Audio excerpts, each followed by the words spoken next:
Hey, today's presentation is talking about the culture of cybersecurity and employee benefit plans.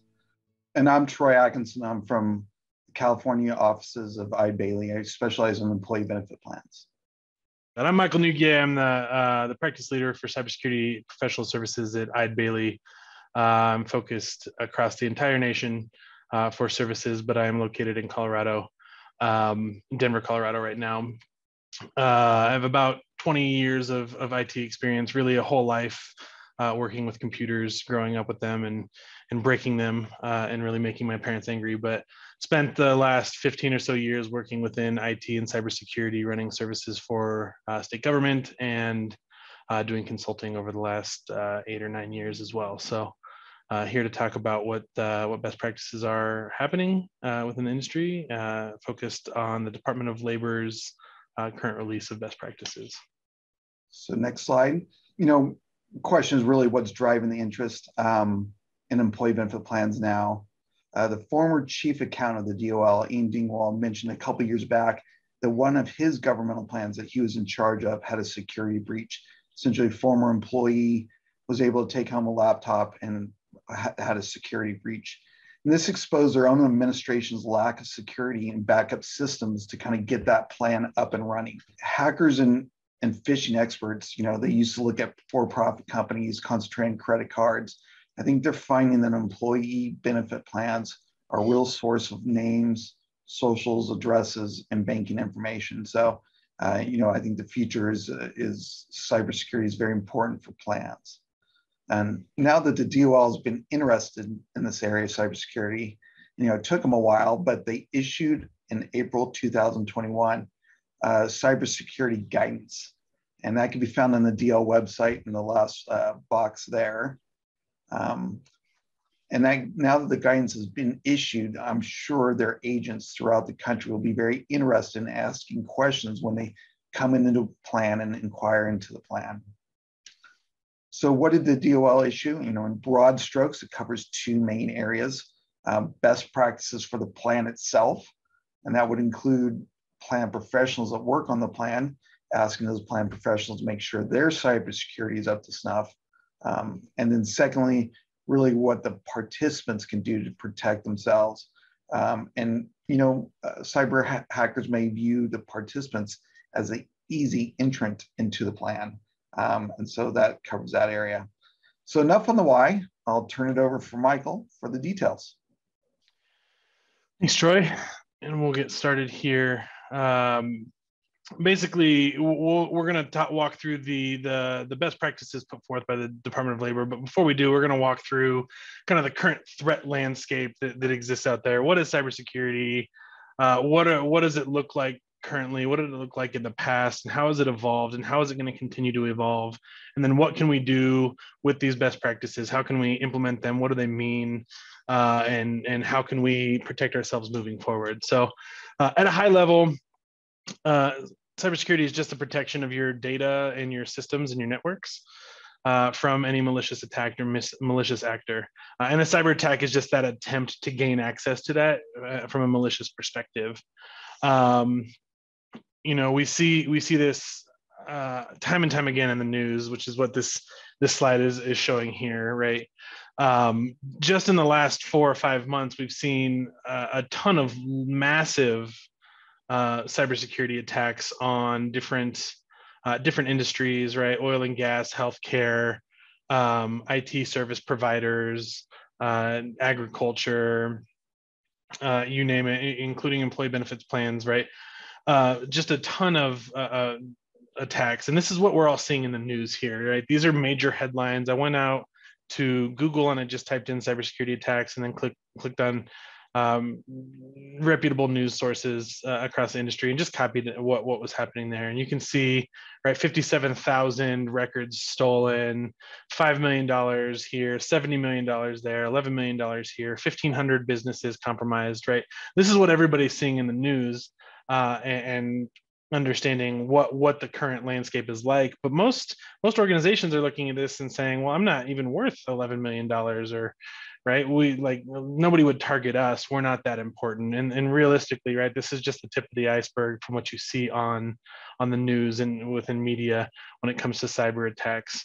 Realistically, I think the current statistic is around 50 to 60% of organizations have experienced a cyber attack in the last 12 months. So as I said, this is just the tip of the iceberg from what we're seeing across the United States. And what is making these up? And we'll talk about the trends in cybersecurity. Why is this happening? Right. Number one on this list is really that talent shortage we're seeing across the majority of our industry. The current statistics right now are that cybersecurity is the fastest growing career area in the United States, and that's according to the U.S. Bureau of Labor and Statistics.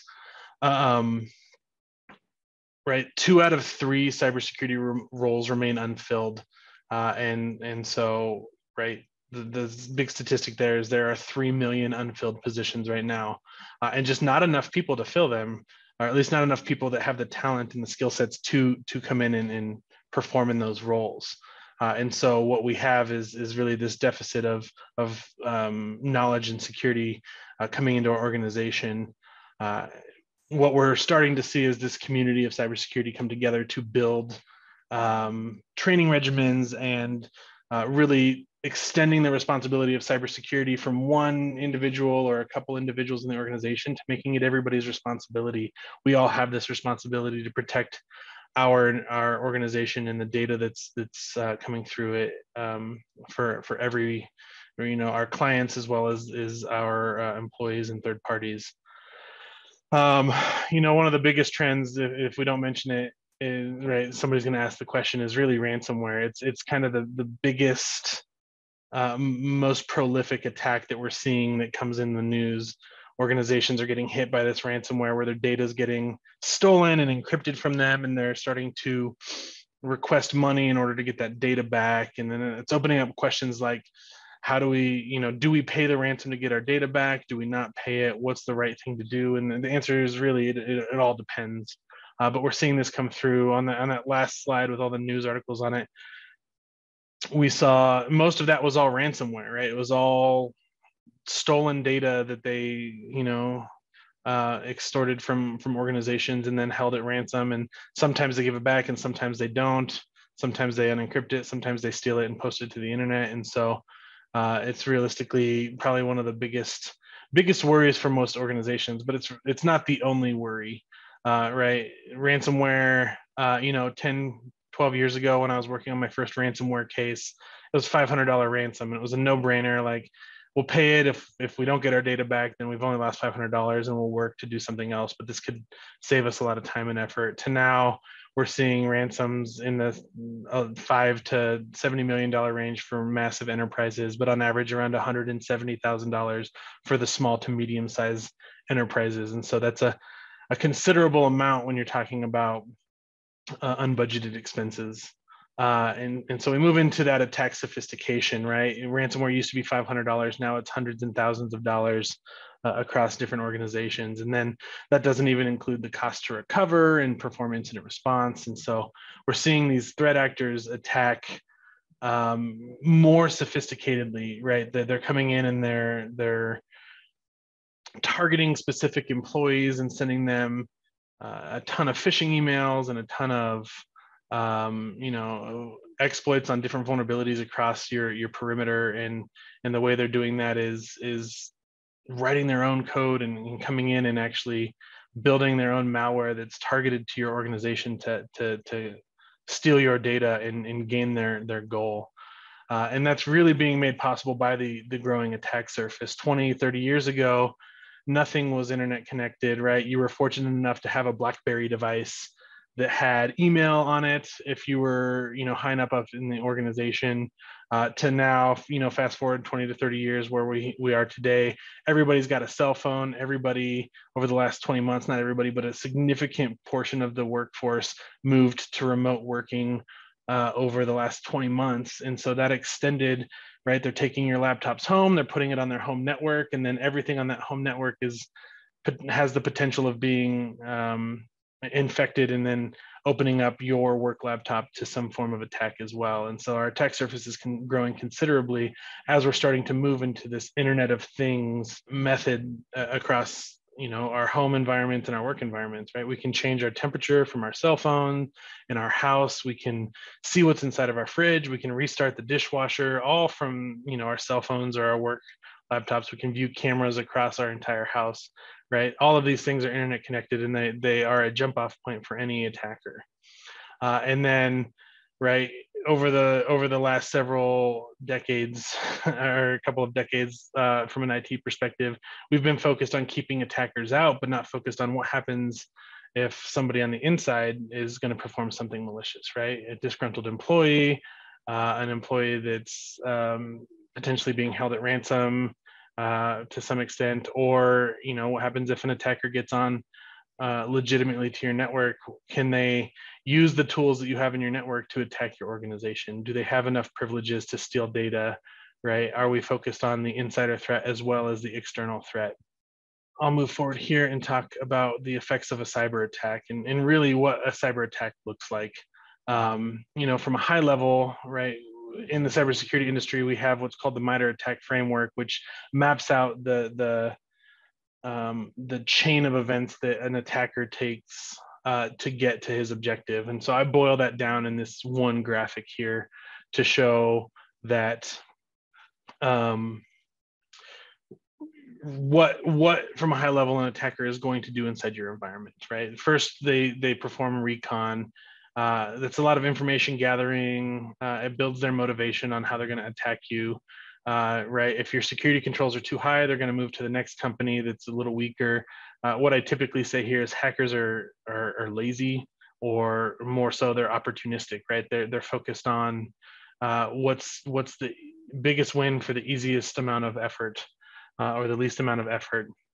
And so that's what the recon phase is, right? They're getting on social media, they're looking at the internet and performing scans of your perimeter to see what weaknesses you have in place and building out this story of how they're going to attack.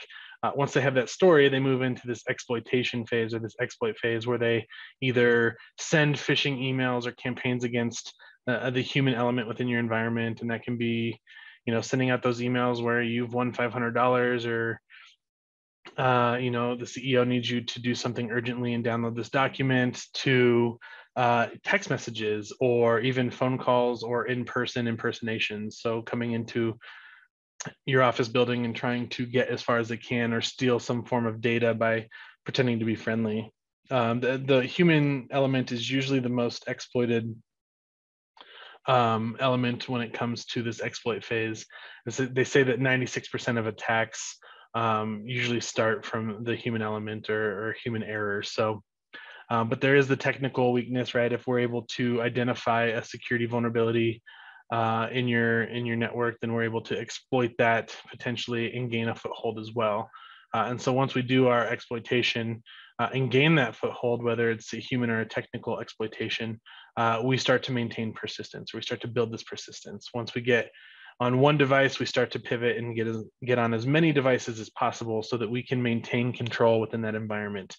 We want to make sure that we have access just in case somebody shuts their laptop or they identify that they have been breached, right? We want to make sure that we're not going to get kicked out of this environment.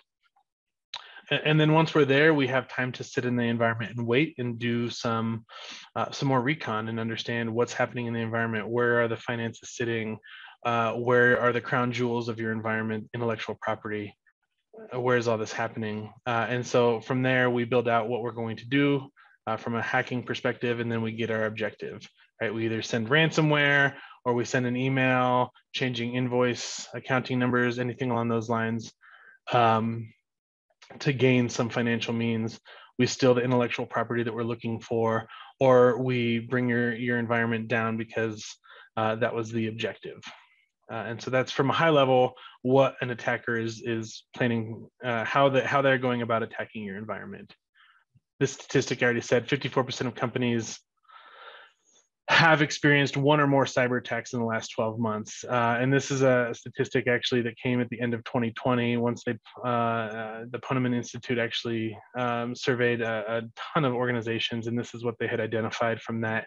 I'm expecting this number to actually increase in 2021 due to the impacts of transforming and working from home, and how that opened up in essentially the hacker playground, right? Our home environments are way less secure than our business environments for the most part. And so it opened up the door to more sophisticated attacks. Some statistics across the industry, right? Cyber attacks are the fastest growing crime in the United States. And across the globe, it's one of the top three worries for economic stability right now is cyber attacks. On average, a cyber attacker will spend 96 days, a little over a quarter, inside of your environment doing recon and trying to understand how to best attack you and where to hit you when you're at your weakest. What we typically see from a cyber attack perspective is that they happen, usually on weekends when people are off or on holidays. Right, one of the largest cyber attacks that happened this year happened over the July 4th holiday in the United States. And that led to a lot of people being on vacation and unable to respond, right? They're camping, they're turning their cell phones off, they're disconnecting from work and getting some of that work-life balance. But it came back to bite a lot of organizations because they came back on Sunday or Monday and identified that they couldn't access their email or access potential data, or their environment was encrypted. On average, it takes about 236 days to recover from a malicious breach. And so they spend 96 days learning how to impact you at your weakest. And then it takes about 236 days to attack or to recover from that breach.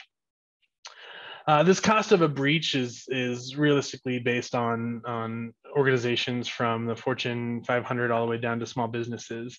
What's striking about this is that worldwide, the average cost of a data breach is about 3.86 million. But in the United States, it's over double that, which means that the United States is a much larger target for data breaches, right? We have a lot more intellectual property, we have a lot of data, we have a lot more financial means to pay ransom. And we also have a lot more compliance, right? On average, a typical, per record stolen, just from a personally identifiable information perspective, is $150. But states are starting to enact their own privacy laws, and violations in California, for instance, which is the CCPA, the California Privacy Act, specifies a minimum of $2,500 per client or per record stolen. And if there's gross negligence, it can be up to $7,500 per record stolen. In healthcare, the average cost per record stolen is about $400 in fines. And so that just adds kind of insult to injury when it comes to experiencing a breach and having to pay the fees and fines and legal fees, which is why in the United States it is 8.64 million versus 3.86 million. And then the last statistic here that we'd like to talk about is that 83% of data breaches are financially motivated. And you're probably asking yourself, well, what are the other 17% of data breaches? And those can be data theft, stealing intellectual property, to some people just want to see the world burn, right? To hacktivism, wanting to cause downtime to a political candidate or a competitor of some sort. The savings of being prepared. This slide is really striking. Organizations that have an incident response team identified and have a plan to respond if an incident does happen, and then exercise that plan, typically spend about 40% less on a data breach. And so if it's $8 million for the average cost of a data breach, being able to respond can save you a significant amount, $3 million on that data breach, right? Realistically, as we're talking in smaller business realms and not Fortune 10, right? We're looking at data breaches in the $200,000 to $300,000 range, and this 40% is a massive savings. And it's also one of the largest recommendations from any of the best practices out there, is to make sure that you have a team ready to respond, because the old saying is, I don't love saying it's not if but when, but I do like to say, right, you have to protect your environment every against every attack, and an attacker only has to be right once to get past your defenses. And so being able to respond to that and identify that proactively helps limit the impact of a breach on your environment. All right, so the bulk of what we wanted to talk about today are the Department of Labor best practices that came out in April. There's a link at the bottom of this slide as well that just leads straight to the download of the PDF for this. It is a 4-page document, and it walks through each and every one of these at a high level. And so what I'm here to do is walk through and explain each of these for the most part. I've coupled some of them together to talk through them as well. But there are 12 best practices that the Department of Labor is focused on for providers and for third parties as well. Number one, we'll talk about here is formalize and have a documented security program. And this can seem overwhelming, but there are a lot of standards out there that you can align with. One of the largest is NIST, the National Institute of Standards and Technology, which has a cybersecurity framework. It is aligned with the federal government on what they recommend, and it sets controls in place for all aspects of security. But they have a five-point methodology to walk through what you really want to focus on: identification, protection, detection, and recovery, if anything were to happen, or response. And so NIST is one of the most common. CIS is the Center for Internet Security, and they set forth 18 security controls that they recommend for every organization to focus on, from most important to least important. So number 1 and 2 are asset management, understanding what you have, gaining the visibility into your environment of your hardware and your software. Because if you don't know what you own or what you have as an organization, you don't know what you need to protect. And so CIS is a great standard, and these often are complementary, right? Not focusing on just one, but bringing in best practices from all of them. And when we're doing our consulting engagements, we're pulling in best practices from all of these different frameworks to align with, so that you're not just focused on checking a box on one, but you're focusing on actual best practices and actual protection and proactive security inside your environment. Building policies, procedures, guidelines, and standards. This is a kind of a no-brainer to make sure that everything is formalized within your environment, right? Having a policy that explains what is acceptable for each end user to do, having procedures on how to implement security controls, and guidelines for how to use your laptop on public Wi-Fi, and those standards as well, right, need to be documented and approved by leadership, right? Making sure that it actually comes down from the top. That's how we build this culture of security within our organizations, and push down what needs to be done within our organization.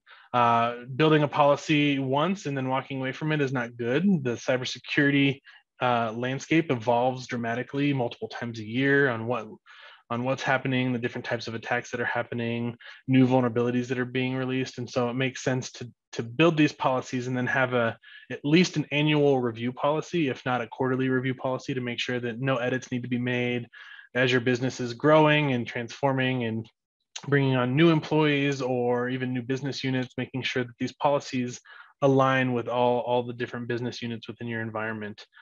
These policies, procedures, and guidelines need to be easily digestible. Being too technical, being too focused on different aspects of security will lead to confusion and also probably a lack of adoption. And so making them easily digestible, understandable, providing the ability to dialogue about these policies as well, and disseminating that information inside of your environment is also important. And then the last point here is making sure that it aligns, these policies align with a framework or the frameworks that you're deciding to align with within your environment, so that it is focused on best practices and IT controls and security controls. I did post a link here, and when you get this PowerPoint presentation, you can click this link. There are a whole bunch of sample policies.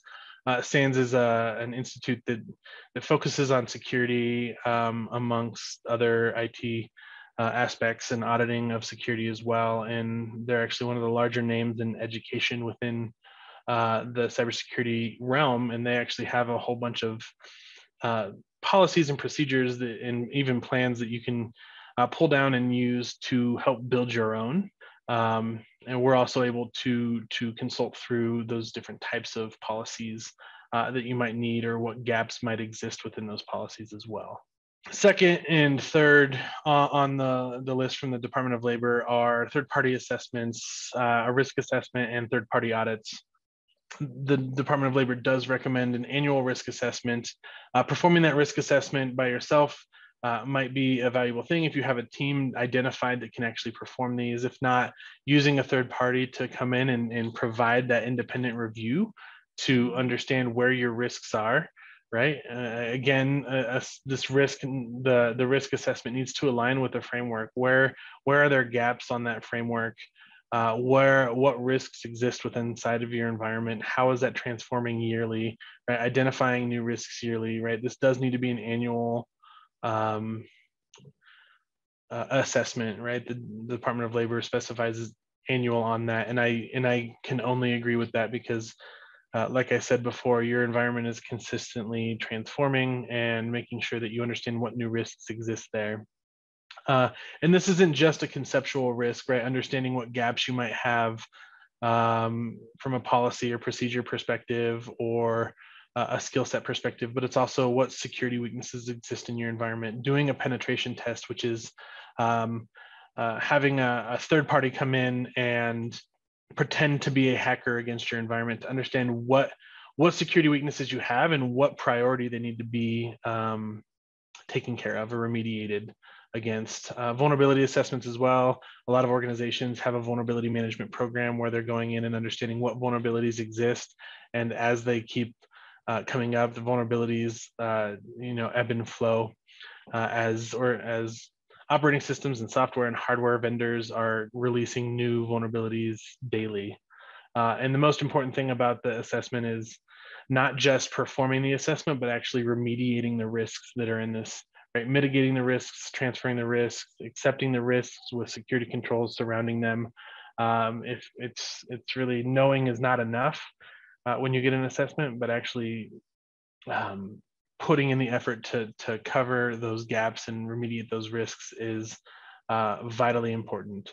An independent audit is also probably a requirement to some extent, having a third party come in and attest to your alignment to a framework or different security controls to make sure that you are checking the necessary boxes for cybersecurity in your organization, and getting a list of what needs to be remediated from that perspective. An unbiased report is what it lists inside of the Department of Labor standards of what your current posture is. And then it should include, if you are getting an independent audit, corrections for improving against those check boxes. I do list an audit and an assessment out differently, because an audit is focused on a framework and aligning with different security controls, and an assessment will take into consideration other risks that might not be listed on a framework. Next, we have defining cybersecurity roles within your organization. And this isn't just the technical roles and cybersecurity roles that are needed, but also the roles required for responding to an incident. One of the things I always like to say is, you might not always want your IT guy talking to the press if you were to experience an incident. You probably want your human resources or public relations team or marketing team making those considerations instead of your IT team. As roles are being defined, they need to be defined by senior leadership. And there needs to be some form of security leader role, whether that's your CIO or VP of IT or IT manager, whatever that security leader role is. Typically in the industry, as you get more mature and larger in your organization, you start to see the title CISO, Chief Information Security Officer. A lot of smaller organizations aren't focused on one security role, so they will utilize a CFO or a CIO or an IT manager for this. There's also the concept of the fractional CISO or the virtual CISO, which is a part-time consultant to come in and perform the security leader role. The security leader role is really here to define the vision, strategy, and operation of your security inside your organization. And they also have to set the standards for all of the roles that are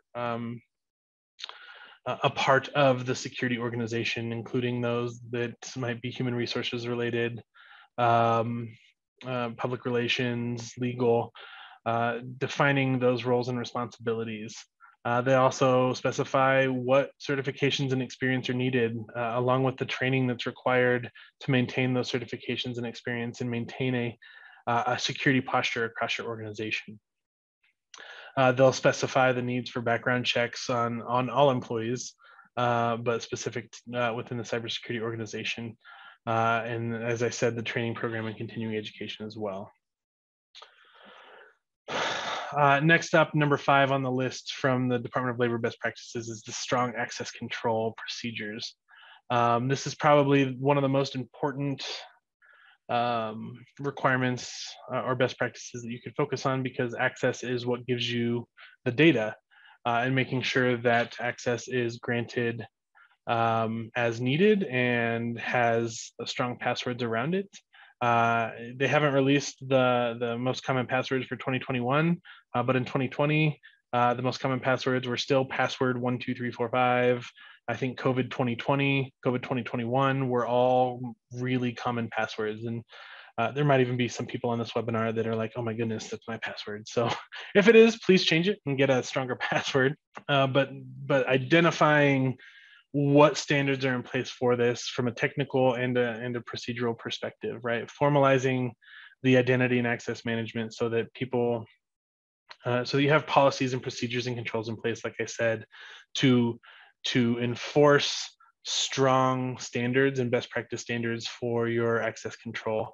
Doing reviews quarterly at least of what's being followed, what's not being followed, what needs a stronger technical control, what's not working, and then auditing against that, doing an identity and access management audit, auditing the passwords inside your environment, auditing the privileges that people have to different systems and data, and making sure that they actually need it. If somebody has access to personal health information, but they never actually access it, do they need to maintain that access? And the answer should be no.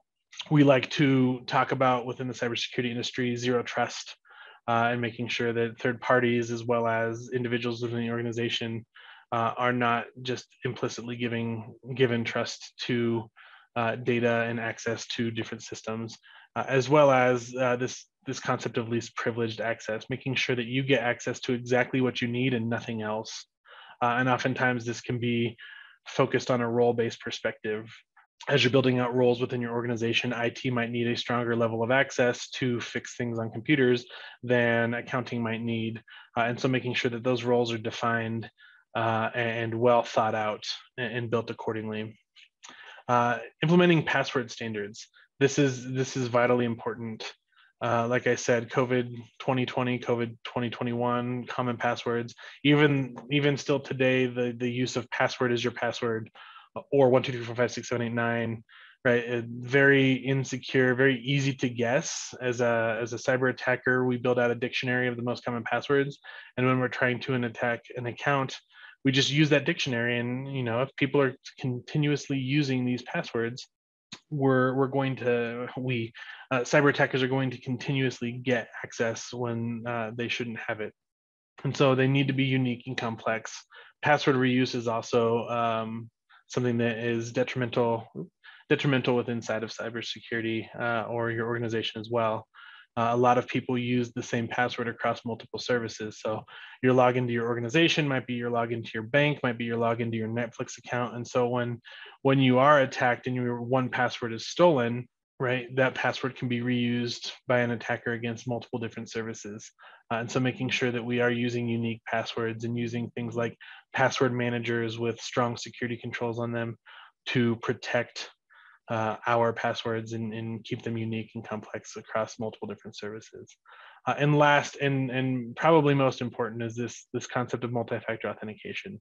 It's really become a huge talking point over the last 5 or 6 years as it's been more and more implemented across organizations.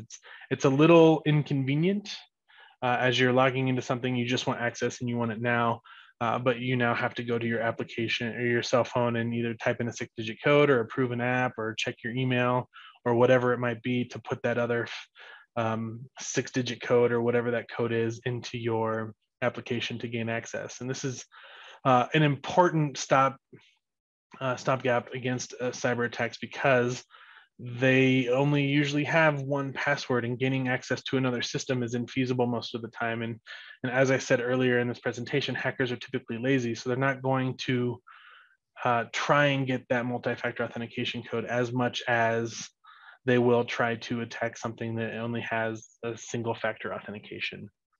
However, multi-factor authentication does need to be treated just as securely as your password does. Don't go telling anybody your password. In the same vein, if somebody calls you and says, hey, what's the multi-factor authentication code that you're getting through your app right now, don't give that away, right? Your IT team should never be asking for your password or your code or for you to click access on any of those as well.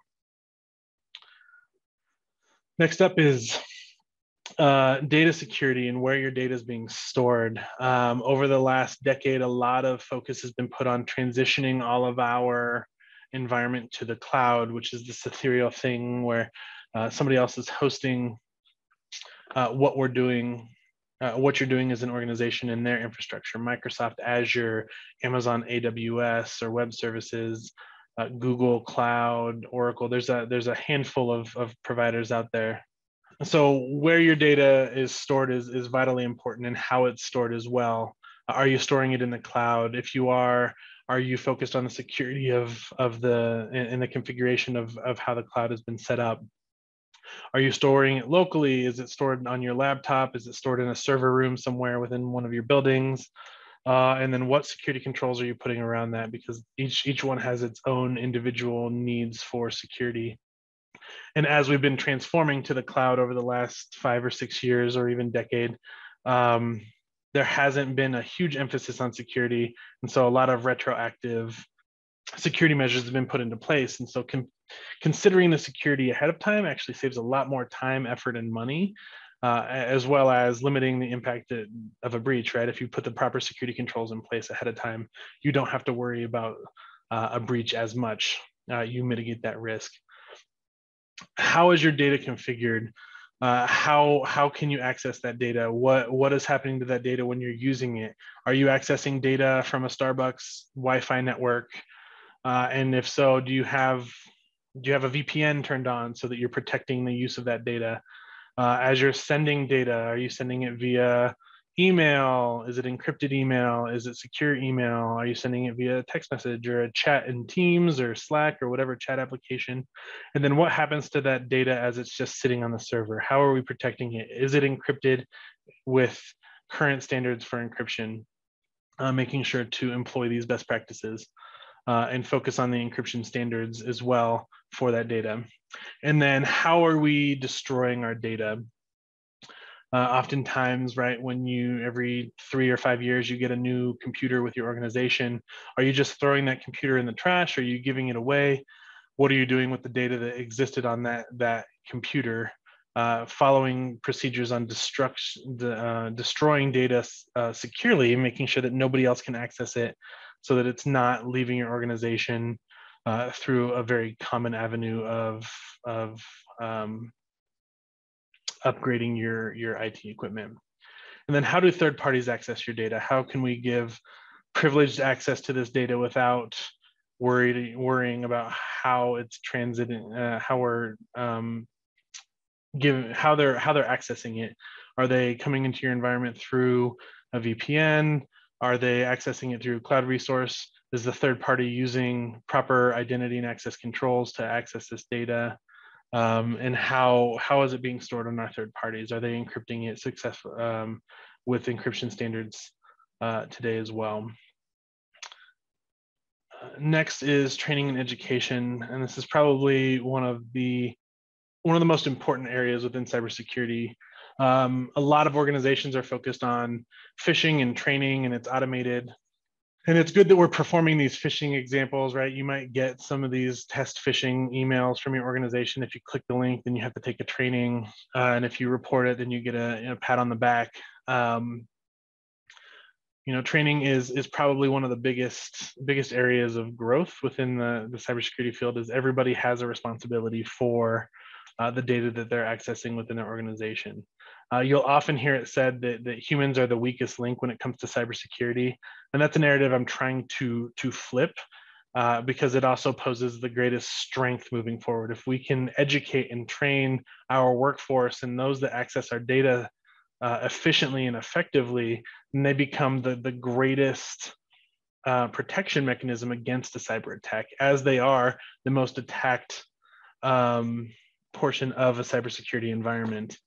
Right, 96% of attacks happen from human error or from a successful phishing attempt.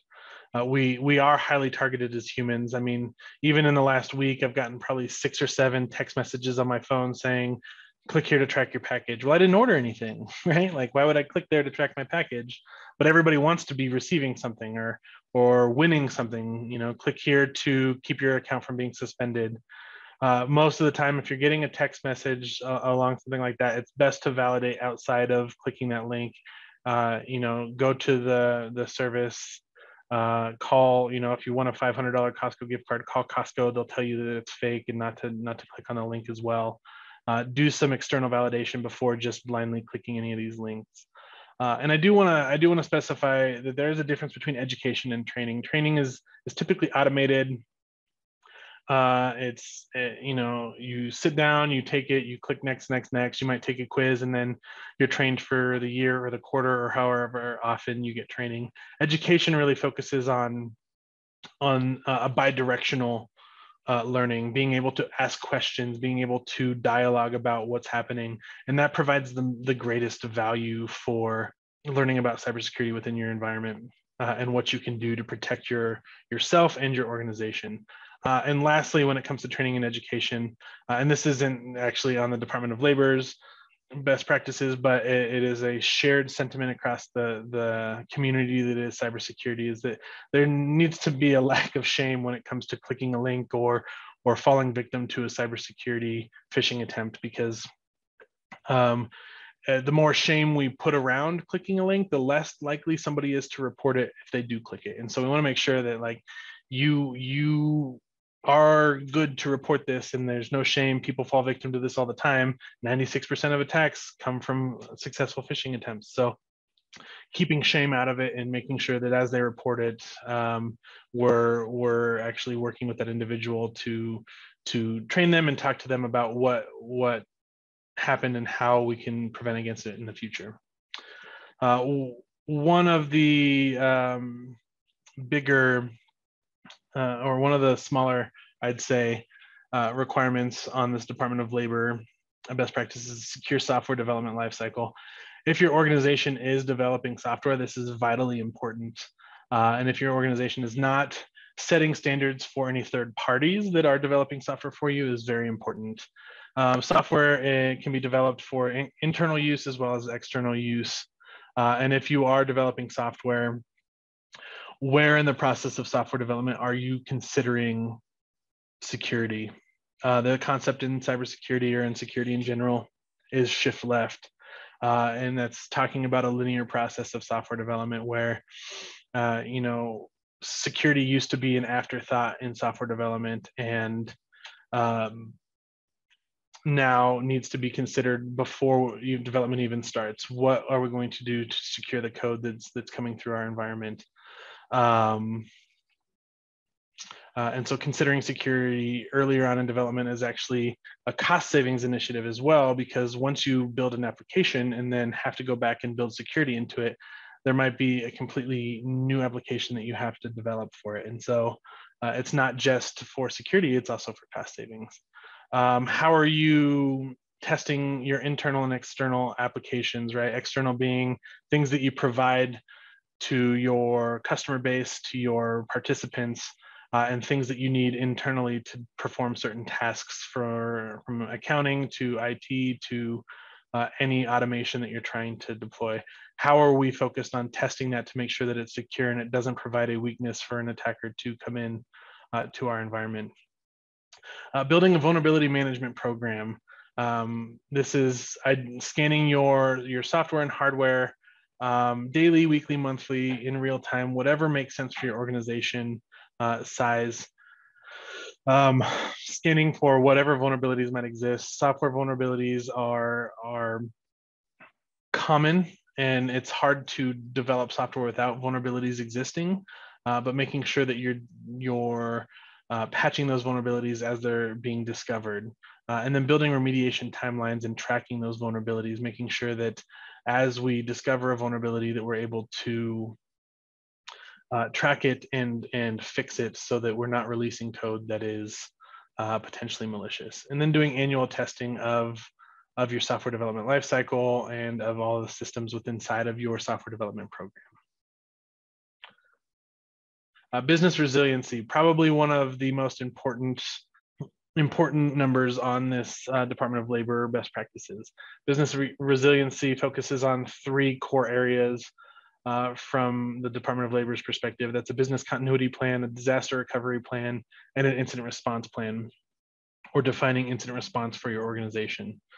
Business continuity is just a set of procedures that you can follow as an organization to recover, resume, and maintain business and any underlying processes following disruption within your organization. Disaster recovery is focused on most of the time natural disasters that can happen inside of your environment and what you need to do to recover from that disaster quickly. Is there a tornado and it takes out one of your server farms or one of your data centers? How do we transition and cut over to another data center in a different state, or whatever that might look like, right? Building that plan and then testing that plan. And then incident response, what to do in case there is a cyber attack and how to respond to it. We saw the statistic earlier that having these plans in place, having a team identified, and then exercising these plans realistically save you almost half of what you would spend on a breach if you are able to respond quickly and effectively against it. These should all define internal processes to respond to the events, depending on what we're talking about. They should have goals and timelines set forth, and then the roles, responsibilities, and requirements need to be documented and defined as well, including backup roles. One of the most detrimental things that we see is that, as attackers are spending a quarter inside your environment, understanding what's happening, they're understanding who's going on vacation and when. And we see it often where the head of security or the VP of IT, whoever is the most responsible role, is on vacation, and then there's a cyber attack. And instead of calling them while they're on vacation, they wait till they get back. And that impact extends the amount of cost and time to recover from it. And so having a backup identified is also very important. Building lessons learned and after action reports, right? If events are happening inside your environment, making sure that you have an after actions report and you build lessons learned. How can we do this better next time? There should always be room for improvement. And if there's not, then you have the most excellent team available. And then exercising these annually at least, right? Going through and going through different scenarios within your organization. What happens if we get ransomware? What happens if there is a natural disaster? What happens if both happen at the same time? How do we employ both plans together? And walking through these types of events to make sure that you can respond appropriately and build off of the lessons learned from them. A couple more slides here. Building out your technical controls, your technical security controls within your environment is the 11th step on their best practices from the Department of Labor. What controls you have in place is important. There are some standards today from a cybersecurity perspective. Patch management, this is where your computer has to restart what seems like weekly because a new update has been pushed to it. Those updates are vitally important because they are patching vulnerabilities that exist. And so building out or having a vulnerability management tool in your environment that scans your devices to make sure that all the patches are being applied and that any other security weaknesses are known to the organization and being worked on and remediated. Antivirus and endpoint detection and response. These two often get lumped together. Antivirus is a protection against malicious code inside your environment. Endpoint detection and response detects different behaviors or actions that are happening within inside of your environment and can alert against them and even respond to stop them. And so they come together in a package. There's some major vendors out there that use artificial intelligence, machine learning, and then have the capabilities to respond and stop a breach from happening proactively and automatically. And so having that installed in your environment is a requirement as well. Making sure that your network security is protected as well, utilizing firewalls, allowing in data and traffic that's necessary inside your environment, and blocking traffic that is bad with inside your environment. Intrusion detection and prevention. This is a tool usually coupled on routers or firewalls as well that can identify and prevent different types of intrusions similar to the endpoint detection and response. Making sure that your networks are properly segmented, right? You don't want your guest network to be the same as your business network, because people can join your guest wireless, for instance, and then get access to anything on your business network. Making sure that potentially each individual organizational unit has their own network segmentation. I know PCI, the payment card industry, if you're accepting credit cards or utilizing credit cards to any extent, requires a specific segmentation for our network segment for PCI or payment card data. Systems hardening. This is standards that are set forth. One of the most popular in the cybersecurity and IT world is the Center for Internet Security benchmarks. They have a system hardening guide on how to set your Windows, Apple, or Linux environment up with proper security controls that are native to those operating systems. Different application controls as well as a part of that, so that you have a secure environment that is a defense in depth with your antivirus and your patch management and firewalls as well. And then routine backups. This one is also vitally important, considering that ransomware is probably one of the most prolific attacks today. Making sure that your backups are set, automated, and follow the 3-2-1 principle. Three copies of your data in two different types of two different mediums, if you will. So digital backup, hard disk backup, a tape backup, whatever it might be, and then one backup offsite. This can ensure that resiliency, if something were to happen to some of your backups and you were to get ransomware, that you still have backups available to a certain date for business continuity. And then the last slide that we'll walk through before we end this, because I know we're almost out of time here, is when a breach occurs, having your incident response team prepared and ready to respond, and what to do when you have this. And so you should have a plan and some playbooks built for different types of scenarios on how to respond, who to call, when you need to call them. You need to investigate the incident, communicate by notifying law enforcement, calling your cyber insurance, calling your third-party incident response team if you have one, communicating internally to your legal department, your PR department as well, if there is a public data breach that requires some form of communications, right? Like I said, you might not want the IT guy communicating to local news 9 about the cybersecurity incident, or even a major national news network, right? You might want to have the proper person communicating what is and isn't happening as a part of the breach. And then communicating to any impacted victims, making sure that the communication is clear and succinct and provides a path forward to protect their data and their identity moving forward. And then most importantly, from an incident response perspective, is recovering from that. And so not just stopping the incident, but actually recovering from it and ensuring that it doesn't happen again. Again, an after action report, a lessons learned, and then building out, maybe coupling this with an assessment to understand how to prevent this in the future. We'll move forward here to our last slide. I think that's it for this. I will talk shortly about this slide. When we talk about cybersecurity, we want to make sure that it's considered a culture within your organization, adding it to the culture that your organization is putting forward, aligning, as I said, with a framework, but also aligning your company culture with the security culture as well, making sure that the both are operating in tandem, and that you're sending responsibility to everybody in the organization from a security perspective, documenting policies and plans, exercising those plans, performing assessments, whether internally or third party, training your organization, and then maintaining or managing your environment and responding to breaches as they occur. From there, I think that's at the end, and I'll see we have a couple minutes here. If there are any questions, I will probably answer these offline, but I just wanted to thank everybody for showing up. If you do have questions, here's our contact information. Troy and myself can be reached via email or phone call. Happy to walk through the best practices.